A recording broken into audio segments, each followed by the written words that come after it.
नमस्ते दोस्तों, क्या मृत्यु के बाद आत्मा फिर से अपने घर लौटती है? दोस्तों, ये सवाल जितना सरल लगता है उसका उत्तर उतना ही रहस्यमयी और गहराई से भरा हुआ है। गरुड़ पुराण एक ऐसा दिव्य ग्रंथ है जो मृत्यु के बाद आत्मा की अदृश्य और अनदेखी यात्रा का रहस्य खोलता है। दोस्तों, इस ग्रंथ के अनुसार आत्मा मरने के बाद कहाँ जाती है और वो क्या वह अपने प्रियजनों को देखती है या नहीं,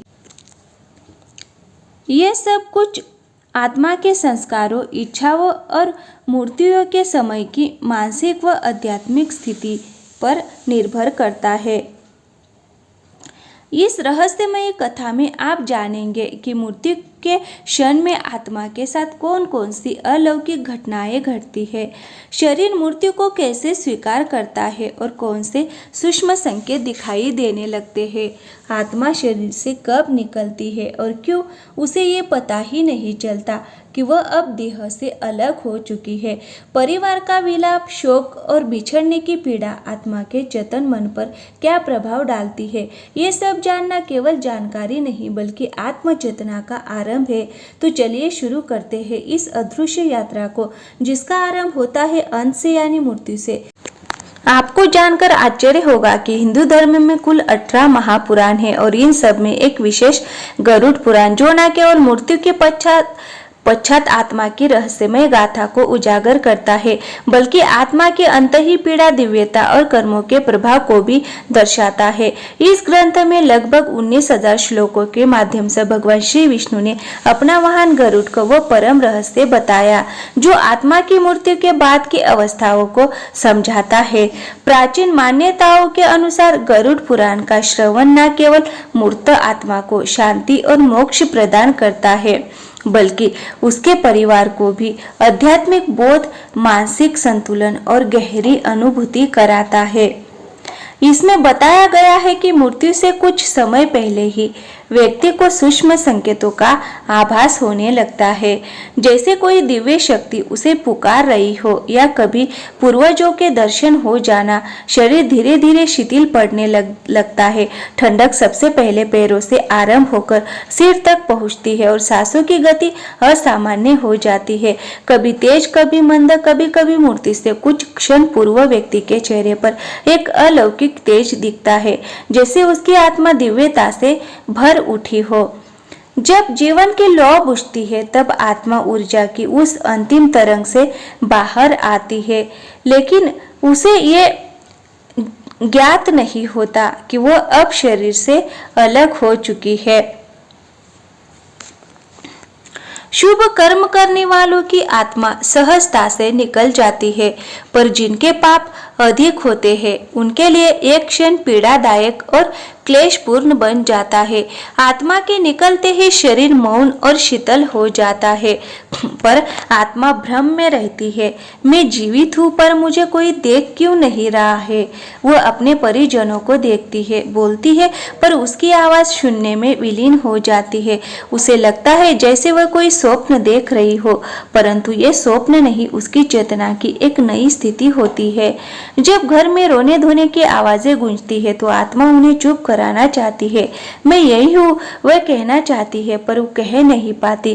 वो केवल हवा में कांपती है। कुछ आत्माएं बेचैन हो जाती है, पीड़ा में तड़पती है और वो हवाओं को हिलाने लगती है। दरवाजे खटकने लगते हैं और वो परिजनों के स्वप्न में उतर जाती है, एक संदेश देने के लिए, एक आस लिए कि उन्हें शांति दी जाए। ये रहस्य न केवल मृत्यु का है बल्कि जीवन के गहन अर्थ का भी है, संकेत देता है। अब जानते हैं यमदूत कब और कैसे आते हैं। आत्मा मृत्यु के कुछ समय बाद एक नई हलचल को अनुभव करती है। अचानक उसे महसूस होता है कि कोई अदृश्य दृष्टि से परे शक्तियां उसके समीप आ रही है।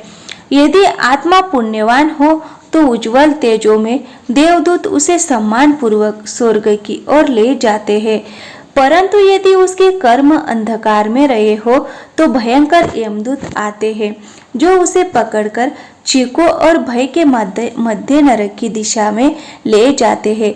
परंतु ये यात्रा यही समाप्त नहीं होती। सबसे पहले आत्मा को उसके संपूर्ण जीवन का दर्पण दिखाया जाता है।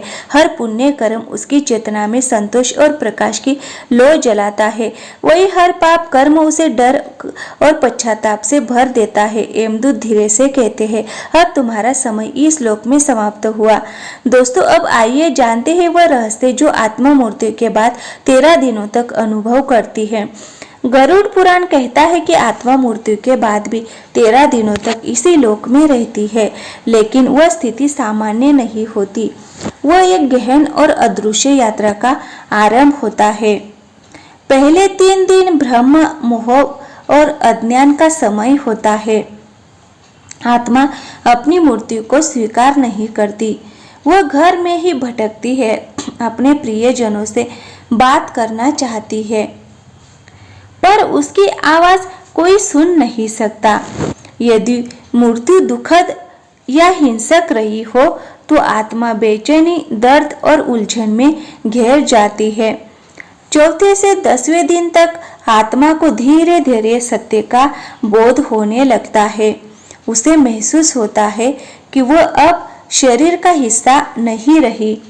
यदि परिवार द्वारा धार्मिक विधि विधान अनुसार क्रियाएं की गई हो तो आत्मा को थोड़ी राहत मिलती है, परंतु जिनकी इच्छाएं अधूरी रह जाती है उनकी आत्मा अशांत और अस्थिर रहती है। 11वें से 13वें दिन तक आत्मा के लिए विदाई का समय आता है। पिंडदान और श्राद्ध उसके अगले लोक के द्वार खोलते हैं। जिसने जीवन में धर्म और पुण्य कमाया होता है उसे देवदूत स्वर्ग की ओर ले जाते हैं, जबकि जिसने पापों का बोझ संचित किया हो उसे यमदूत नरक की ओर ले जाते हैं। अब जानते हैं कि आत्मा कैसे देती है संकेत। जब कोई आत्मा मोह में बंधी होती है तो वह रहस्यमय इशारे छोड़ती है, जैसे सपनों में आना, घर में अदृश्य सुगंध फैलाना, बिजली का अपने आप जलना बुझना, अचानक ठंडी हवा का बहना। ये सब आत्मा की मौन पुकार हो सकते हैं। गरुड़ पुराण बताता है कि मृत्यु के बाद आत्मा स्थूल शरीर छोड़ देती है, पर उसकी चेतना बनी रहती है। वह देख सकती है, सुन सकती है, पर कह नहीं सकती, क्योंकि अब उसके पास ध्वनि उत्पन्न करने वाले शारीरिक उपकरण नहीं होते। जब भावना गहरी होती है तो आत्मा बिना बोले भी संवाद कर जाती है। कभी वह सपनों में आती है, कभी कोई दिव्य गंध महसूस होती है, कभी उपकरण अपने आप बंद चालू हो जाते हैं। ये सब आत्मा के मौन संकेत होते हैं। मोक्ष प्राप्त आत्मा परमात्मा में विलीन हो जाती है और फिर वापस नहीं लौटती। स्वर्ग या नरक गई आत्माएं अपने कर्मों का फल भोगती है और पृथ्वी के कार्यों में हस्तक्षेप नहीं करती। लेकिन जो आत्माएं अधूरी इच्छाओं के कारण भटक रही होती है वो कभी कभी संकेत देकर सहायता की कामना करती है। गरुड़ पुराण कहता है कि पूर्वजों की आत्माएं पितृरूप में निवास करती है और जब वंशज श्रद्धा से तर्पण या श्राद्ध करते हैं तो वो प्रसन्न होकर आशीर्वाद देती है। यदि परिवार पर कोई संकट आने वाला हो तो पितरों की आत्माएं संकेत देती है, कभी स्वप्न में, कभी अंतर्मन में।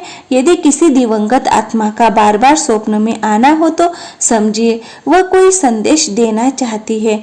गरुड़ पुराण कहता है कि ये स्वप्न केवल संयोग नहीं बल्कि सूक्ष्म संदेश होते हैं। कई लोग बताते हैं कि अचानक किसी दुर्घटना से बच गए या उन्हें अनुभव हुआ कि कोई अदृश्य शक्ति उनके साथ थी। वह शक्ति संभवतः हमारे पूर्वजों की आत्मा होती है जो संकट के समय हमारी रक्षा करती है। जब घर में श्राद्ध, पिंडदान या धार्मिक पाठ होता है तो आत्माएं प्रसन्न होकर उस घर में सकारात्मक ऊर्जा भर देती है जो परिवार को मानसिक शांति, सुरक्षा और समृद्धि प्रदान करती है। आत्माएं कभी स्वप्न, कभी विचार, कभी आभास के माध्यम से हमारे निर्णयों को प्रभावित करती है। ये एक सूक्ष्म संवाद होता है जिसमें प्रेम, चेतावनी और आशीर्वाद छिपे होते हैं। आत्माओं को प्रसन्न करने के लिए हमें प्रत्येक वर्ष श्राद्ध और पिंडदान करना चाहिए। गरुड़ पुराण पितृ महामृत्युंजय मंत्र का पाठ करें और जरूरतमंदों को भोजन एवं दान दे। इससे पितृ आत्माएं प्रसन्न होती है और परिवार की रक्षा करती है। लेकिन जो आत्माएं अधूरी इच्छाओं में बंधी होती है वो कभी कभी बाधक भी बन सकती है। उन्हें शांति देने के लिए विशेष पूजा, दान, मंत्र जाप आवश्यक होता है। दोस्तों, क्या कभी आपको लगा है कि जब जीवन में सब कुछ डगमगा रहा हो तब कोई अदृश्य शक्ति आपका मार्गदर्शन कर रही हो? वह शक्ति कभी आपके पूर्वजों की आत्मा होती है, कभी ईश्वर का संकेत और कभी आपके पुण्य कर्मों की छाया।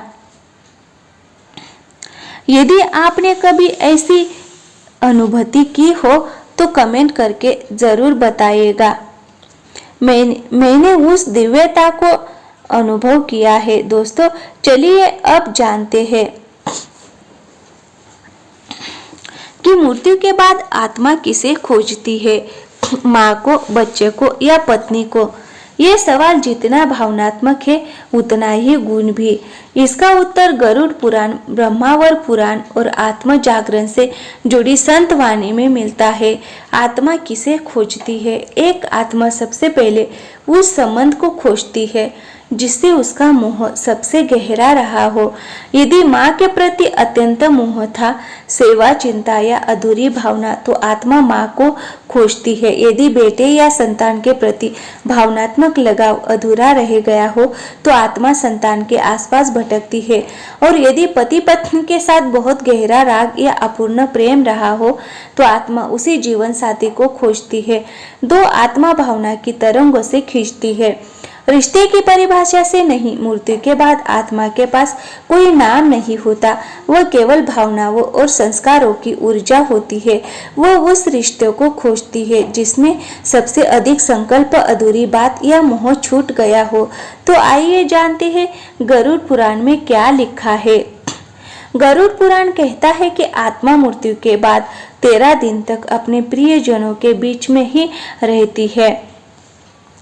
वह हर जगह जाती है, माँ के पास, पत्नी के पास, बेटे के पास और उस घर के कोने कोने में जहाँ उसकी यादें बसी थी। लेकिन अंत में वही जगह उसे खींचती है जहाँ उसका मन सबसे अधिक अटका होता है।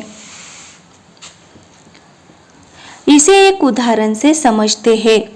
एक माँ जो अपने बच्चों को छोड़कर गई, आत्मा बार बार उस बच्चे के सपनों में आ सकती है।